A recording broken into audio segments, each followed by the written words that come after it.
or 3.1 in Vertex form. So it's super exciting. And you learned it yesterday. So it's going to be easy peasy. So yesterday we kind of looked at what each part did. So now we're putting them all together in one equation. So if it's the number in front of the x, it's going to control the direction, because if it's negative, which way do you open? Down. If it's positive, it's going to open up. Okay, so the direction is linked to whether it's positive.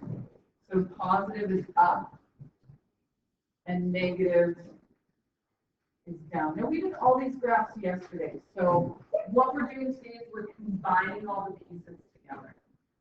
Okay, and it also controls the width. So we know if A has a value of 6, am I going to get a really wide graph or a really skinny graph? Skinny. Okay.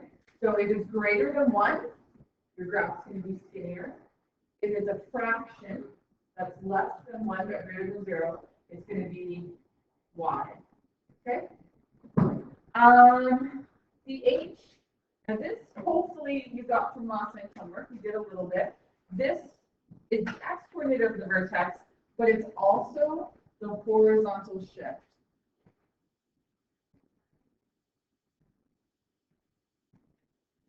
So that you're moving either left or right. Now remember that in the brackets, if it's subtract 2, that means you're going right 2. If it's an add 2, that means you're going left. X does the opposite to what it tells you. Okay? And K is the y-coordinate of the vertex or the vertical shift.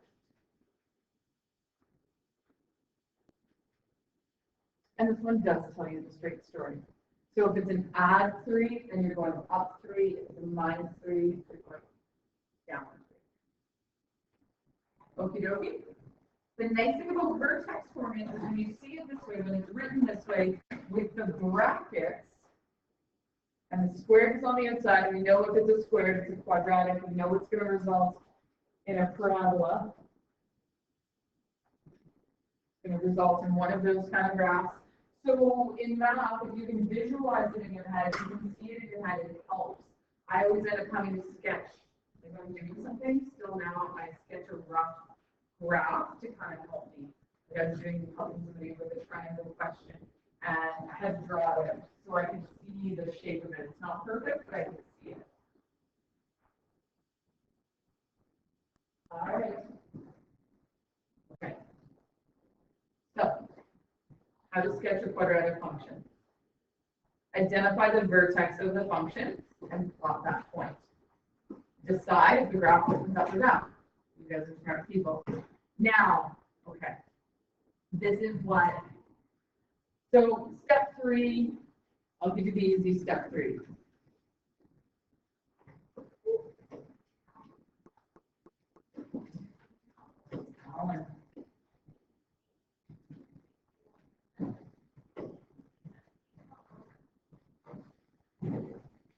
Okay, so step 3, you can always default to a table of values. So what I would do is I do my x, y. Now remember, sometimes we pick our -2 to +2, we don't get the vertex in it. So I always put the vertex in the middle. And then I pick some points to the left of the vertex, gentlemen. To the left of the vertex and to the right of the vertex. So if we do a table of values, that's the way I would do it. Now, you guys are like, I'm comfortable with the table of values. I know how to use a table of values. Life's good when I use a table of values, and there's absolutely nothing wrong. But there's a quicker way to do it. There's a pattern, and that's this one. So you can pick this one, option 1, where you do a table of values, you feel comfortable with it, or you can pick this one where you learn the pattern. Now the pattern is, so you're going to go away and up. So it's kind of like a table of values, but it's always a distance away. It's not a coordinate. So you would go 1 away from the vertex. So one away horizontally. And this would be your up, down. And it's always from the vertex. So if you go one away, so that'd be one on either side, both left and right, you would go one squared from the vertex up or down, depending on whether you're opening up or down. If you go two away from the vertex, then you would go two squared up or down, depending on which way your graph's opening. If you go three away from the vertex, so it's always away from the vertex. And I will tell you, everybody hates this. They hate this pattern thing. They say, I don't get it. It makes no sense. Why did you teach it to us? They do the table of values. They get comfortable with the table of values. And all of a sudden they start doing the pattern because they realize they're both the same thing. So if you don't like this one, because what the heck is away and up, don't worry about it. Don't use it. Use the table of values and graph those points, okay? So I want you to understand that nobody likes this at first. And then once it clicks, it's like, oh, that's so easy. So easy.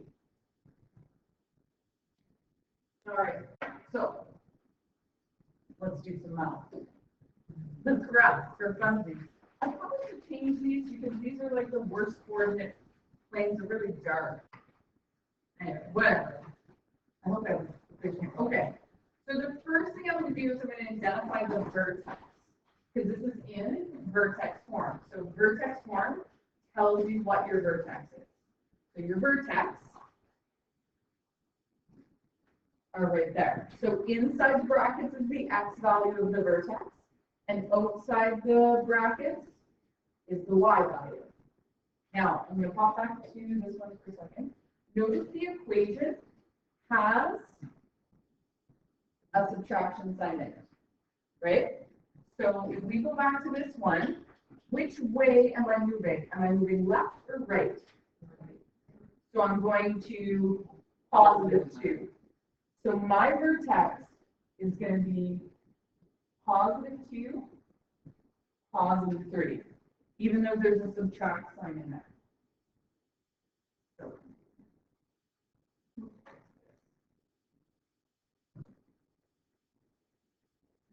all right, let's graph. So what was the first step? So I found my vertex. I'm going to plot that point.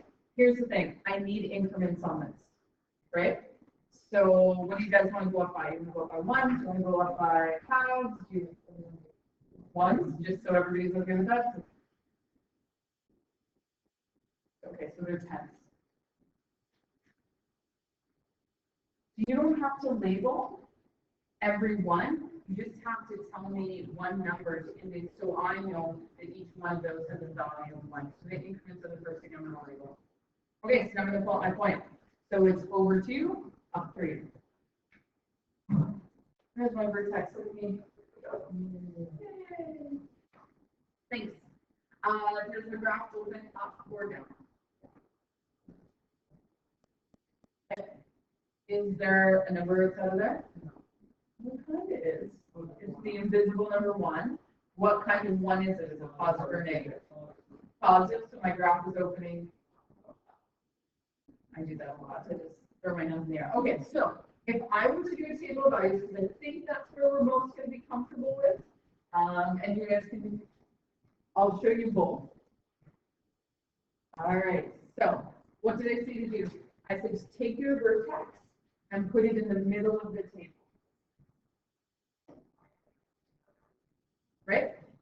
That's what I said to do. So I'm going to pick some values left of the vertex. So what are some values left of the vertex? Okay, so let's do some easy ones. 1, 0. That's exciting. Now I'm going to pick some values right of the vertex. Oh, how about 3 and 4?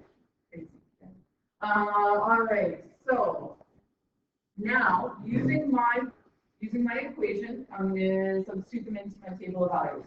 So my first one is going to be f of 0 is equal to 0 minus 2 squared plus 3. So what is that?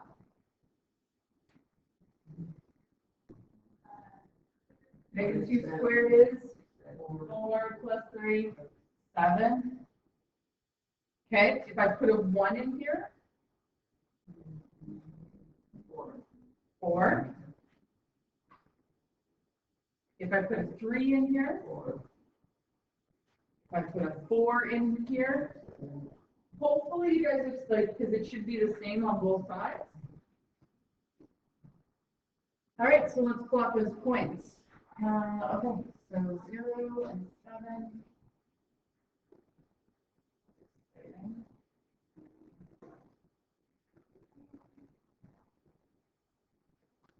And they're going to be connected with a smooth curve, not a V shape, but a curve. And ta-da! I've dropped my graph.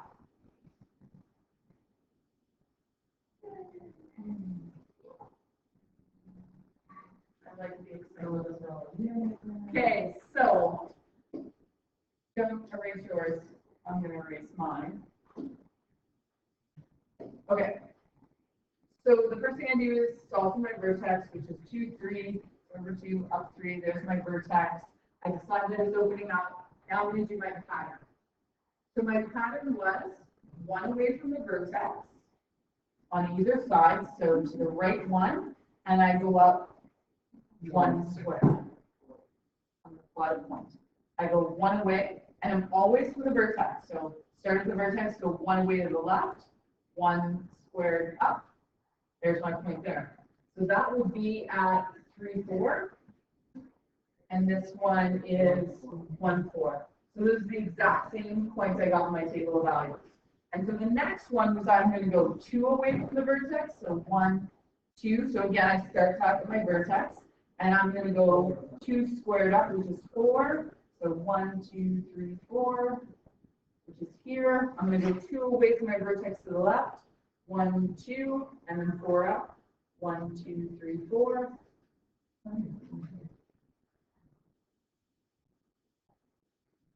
I get the exact same coordinate pairs. I just didn't do any math. I didn't substitute any values in. I just followed the pattern.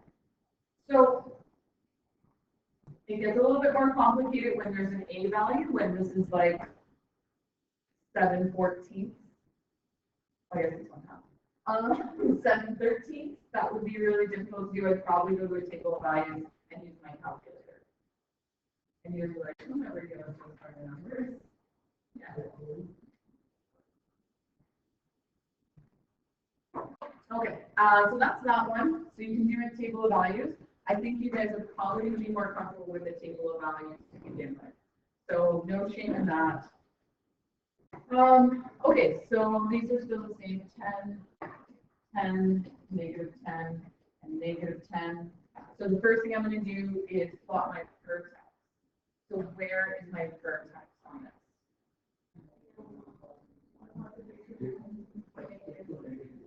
Okay, so +2, -1. Remember that in the brackets, it never tells you the straight story. If this is subtract 2, you're headed to the right. So that's going to be at +2. Why tells you the straight story? Okay, so I'm going to plot that point. So +2, -1 is right there. And then is it opening up or down? Up. And what do you anticipate about the width of your graph? Is it going to be narrow or is it going to be wide? It's going to be wide, right? Because it's a fraction. Okay, so let's do our table of values. And I said we're going to put our vertex right in the middle. So I've got 2, -1, and I'm going to substitute. I'm going to substitute into my equation. So I have f. Ooh, we're going to pick some values. So 1 and 0, 3 and 4. So I'm going to put 0 in first.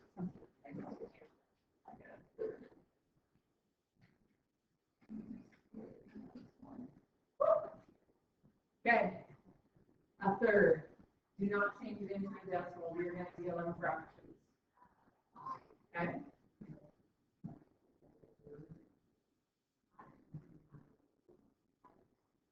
And it's mumbling at the front, which is good. So we're definitely, so we are going to have, I'm just going to work off the page for a second. So we're complicated. So we're going to have f of 0 is equal to 1/3 times 4 minus 1. You guys would agree with me? Negative 2 squared is 4. So then I'm going to have 4/3 minus 1. And the 1 can be written as, I need common denominators, right? 3/3. Love it, you guys are brilliant. So my answer is a positive third. All right, so now I'm going to tell you, oh, that's a big eraser. That's a third. All right, so I'm probably going to do the math on a separate piece here. So if I put 1 in there, I'm going to have negative 1 squared, which is positive 1. Positive 1 times by a third is a third. A third minus 1 is negative 2/3. Okay, so if you've done the hard math to this point, if you trust your math, and you check with your friend next to you, and they also have the same answer, you probably could go to doing just good times. Who doesn't love math? Okay, so we said we were just going to copy this, so this would be a negative 2/3 and a positive 1/3. Okay, this is going to be a disaster to graph because you see how smaller things are. You guys are going to do way better than I am, but you know what? We've committed to the scale. So should we change our scale? You're just like, no, we're going to draw a tiny little graph. All right, okay. I would change the scale, but if we're committed to this, then let's do it. So this is going to be 0 1/3 right there. And then I have 1 and negative 2/3, so right there. Right there. And then right there.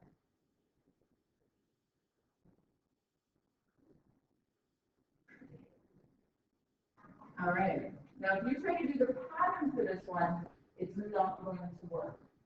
Because if I go 1 away, and then I go 1 squared up, I'm here, and that's not on there. So with the pattern,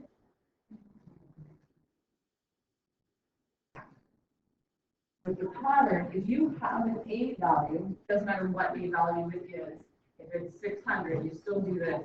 You go 1 away, you go 1 squared up times by whatever the A value is. And you go 2 away, 2 squared times by that. Now, so this is getting ugly, right? I'm going to use the pattern when I don't have an A value. I find when I have an A value, things start to get yicky. I don't know if that's a technical term, but that's how I do it. So I probably only use the pattern when I don't have an A value. Or if I have an A value that's next to like 2 or something, I can use quickly. I'd probably go to my table of values for this. All right, how do you guys feel? Could anybody see themselves using the pattern after a little bit of practice? Okay, fair enough. I really like first you're like, no, right, sticking to the table, sticking to the math, I trust it. Okay, good times.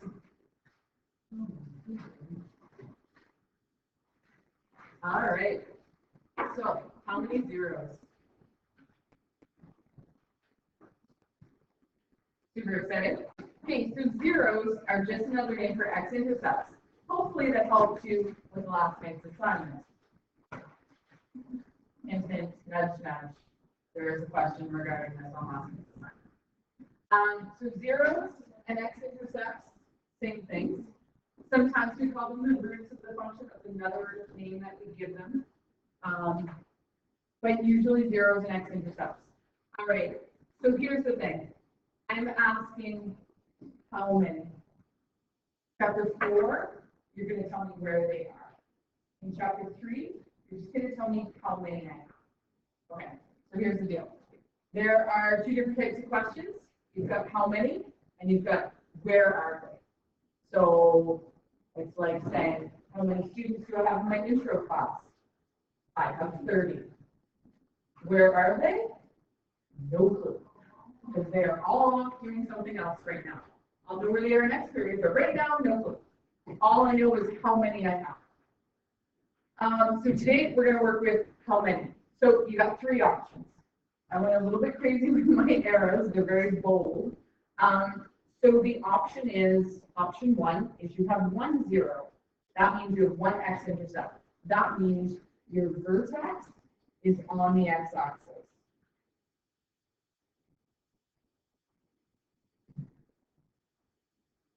The other option is you have 2. The parabola crosses the x-axis twice. Pretty easy. And then this one, there's none. There's no zeros. We had one of those yesterday. We graphed one of those, and there was no x-intercept. And that's a valid answer. But again, you have to state it. You have to say no x-intercepts, none, something. You can't just leave it blank. All right. So this is going to be a visualization technique. Okay. So first thing you're going to do to figure out how many, not where they are, but how many x-intercepts we have. We're going to look at our A value. Is your graph opening up or down? That's all you got to decide. You're going to look at your K or look at the vertex. Find your vertex. Yes, my vertex.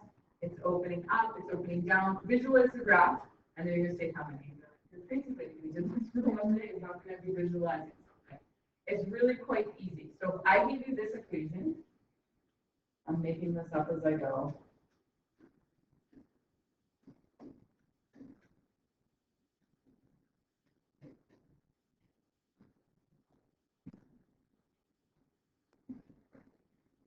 Okay, so this is terrible. Everybody agree with me? The only number I like over there is maybe the 4. Okay, so where's my vertex?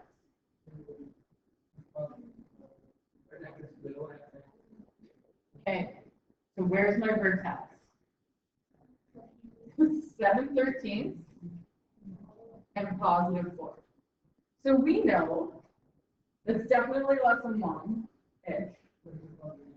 But it's above the 0. So it's somewhere, we'll say right here.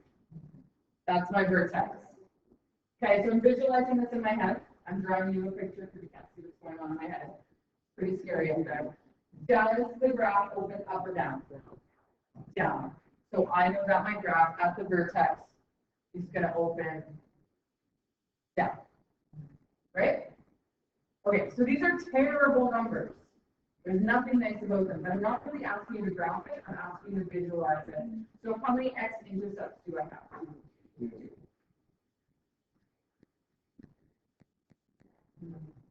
Okay? So it doesn't really matter what the numbers are. You just have to have an understanding of where things are located. Chances are that's a lot skinnier of a graph. I probably should have drawn it skinnier, but whatever. You get the idea, right? All I want to know is how many x-intercepts there are. All right. So, okay, ooh, trick question. Oh, right off the box, there are the trick questions. Where's my first X? Yeah? Okay, so this could be written as, if that doesn't jump off the page here, if there's no brackets, that's the same thing as saying that, right? Just move these boxes right to 0. So my vertex is going to be at 0 and -3. So if it doesn't have brackets with the x, you can assume, you can know, you really understand that the x coordinate of the vertex is at 0. All right, so that means my vertex is here. Do I open up or down? Up. How many zeros do I have?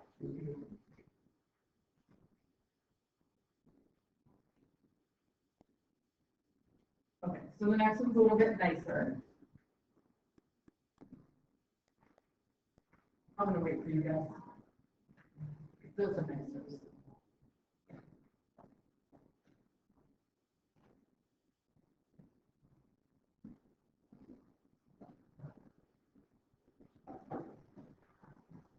Anybody want to try? 0, 0. Graph opens down. Okay, so this is a +2. So that means I'm going to the left. So that means my vertex is going to be at -2, -1. So if I plot that point, that's going to be somewhere over here. And my graph opens down. Oh, that's a bad graph. Don't judge. So that is, we have none. We have no zeros. 0, 0s. Yeah. So you switch that off to the machine. Yeah. So the graph goes. Yes. Yeah. Yeah, let's have 2 of that. That will confuse you forever. It will. And then we'll do something weird in grade 12 that will be completely different that you're going to have to get another tattoo. I always recommend that you leave placement in 4 hours for your unit circle to get tattooed. Okay, last one.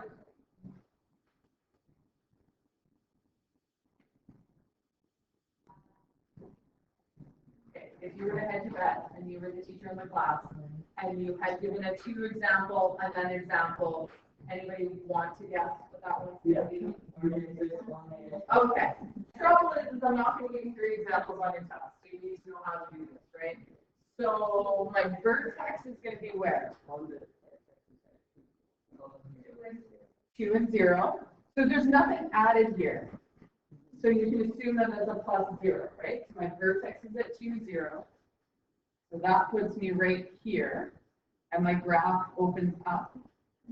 Does it matter if it opens up or down? No. But we would have 1, 0. Okay? Easy peasy. Easy peasy. Oh, this is exciting. I love this question. And this is the one that you guys hate the most. Okay. Okay, we're going to create an equation.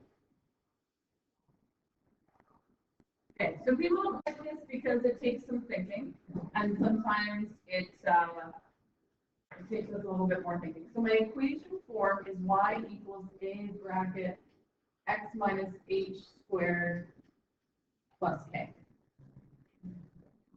So what are these? My vertex. So I have two pieces of information. So the things I'm trying to find are, I'm trying to find my a value, my h value, and my k value.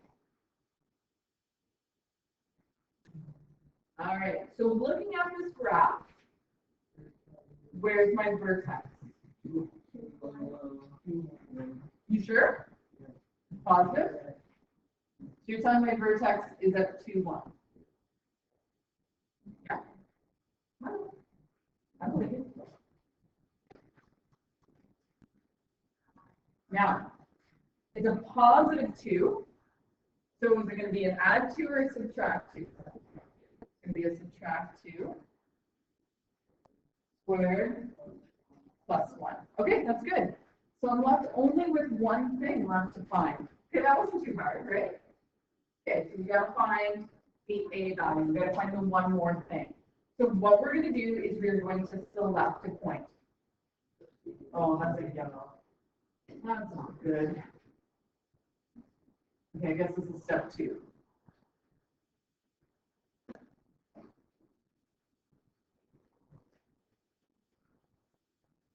Okay, you have to select a point that's not the vertex. Okay, I want you to select an easy point. If you were to find the easiest point on that graph to select, what would you select? I'd take the y-intercept that's occurring at 0 and 3. You can pick any point you wish. Just make sure it's an actual point. Okay, so then, once we've selected our point, we're going to substitute in these 2 values, the x and the y, for the x and the y. And then we're going to solve for a. Easy peasy. So my y was 3. My a, I don't know. 0 minus 2 squared plus 1. So I'm going to have 3 equals 1.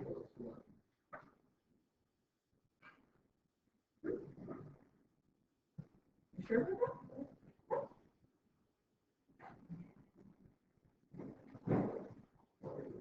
Right, because we know those two things are multiplied. We did that before, right?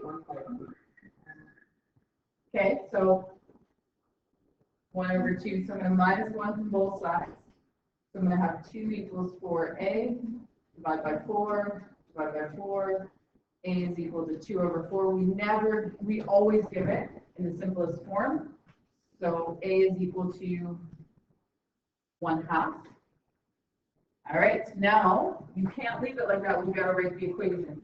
So we're going to take our 1/2 and we're substituting it back into that one. So my equation is going to be y equals 1/2 bracket x minus 2 squared plus 1. That is the equation of that graph. So not too terrible. You just got to find that other point and choose wisely, or you'll cry a little. These ones always trip you up. I guarantee you this will be on your quiz, and I guarantee you it will be on your exam. Probably on your exam too. Just saying. Hint, hint, nudge, nudge. All right. Exact same question, no picture. Can you do it? No, don't draw. Time for that in your life. Can you do it without it? Yep. Absolutely. Once you start it, I can totally finish it. Okay, so we know our vertex. So again, the form is y equals a bracket x minus h squared plus k. And the h and the k are where? There's your vertex, right? So I'm going to substitute those values in. So I have y equals a. Now it's a -2. So what's it going to be inside the bracket? +2. All right. So on the left, trying to find my a. But luckily, you have another piece of information. It says the graph passes through the point 0 and -8. So what are you going to do with these?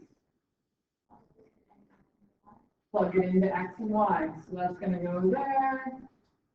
Oh, I got backwards. You get the idea. We'll go this way. See? Works now.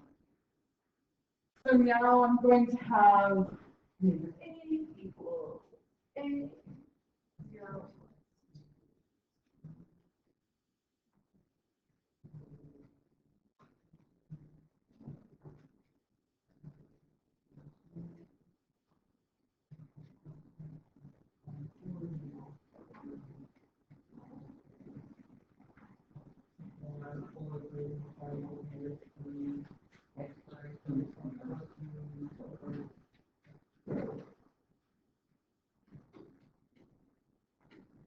So flying through this, and you guys are like, how do we even have the first line down? And I apologize, because that's not fair. I didn't give you guys much time to work through the math. But you do have to substitute it in, and just make sure that you're substituting it into the correct places, that the x and the y, because they go x, y, but in our equation it goes y, x, so that I see that a lot. Like you put the 0 in for y, you put the -8 in for the x. Just so those are the things that I've seen before that cause a few tears. So you can do it when I give you a graph. You can do it when I don't give you the graph. You guys have amazing skills.